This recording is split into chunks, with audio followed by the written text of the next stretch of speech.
Good evening. Thanks for joining us. It will be another stressful night for people who have been forced out of their homes because of flooding. More than 400 properties are under evacuation order. The hardest hit area, Sumas Prairie in Abbotsford, much of it underwater. CTV's Michelle Bernoro starts us off on our coverage. She's live in the community of Huntington in Abbotsford. Michelle, what's the latest? Jung, as you can see, the floodwaters have crept into this subdivision here. The situation has been changing all day here. We would be down one road looking at the waters coming across, and the next moment things would go so fast that police were moving people out of that area. We were there as those waters first came across the border from Sumas, Washington here. It was hard to believe. It happened so fast, the flooding in Sumas, Washington, that sent water pouring onto our side of the border into Abbotsford. It began Thursday morning as the floodwaters on the U.S. side suddenly began rising. Probably came up a foot and a half in the last 15, 20 minutes. And then in an instant, the water coming across the border and beginning to cover a roadway in Abbotsford. Forklifts quickly moving huge sandbags into place, but they were no match for the relentless floodwaters that just kept pouring over. You can see we're trying to get our cars out so we don't lose our cars. I mean, look, you can see 20 minutes ago there was nothing there. Everyone on the street needs to move back to 2nd and B Street, please.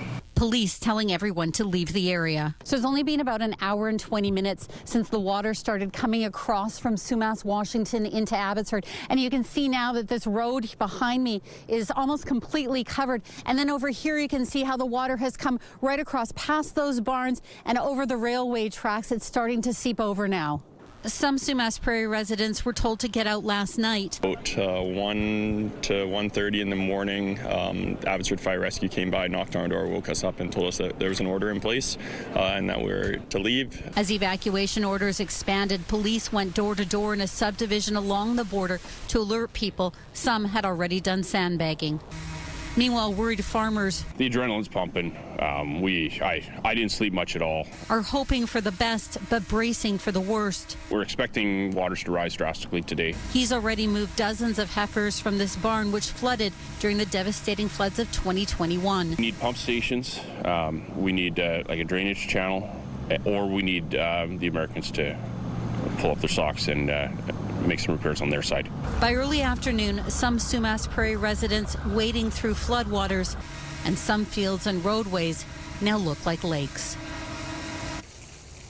We spoke to a number of farmers today, all under evacuation order, but they are not leaving their property. They say they need to stay and care for their animals. They are doing what they can to protect them. Some chicken farmers, I understand, sandbagging around their properties, really anything that they feel that they can do to try and stop these waters from coming in.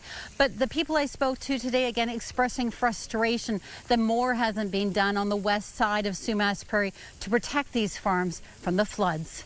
Mijung? Michelle Bernoro reporting live tonight from Abbotsford.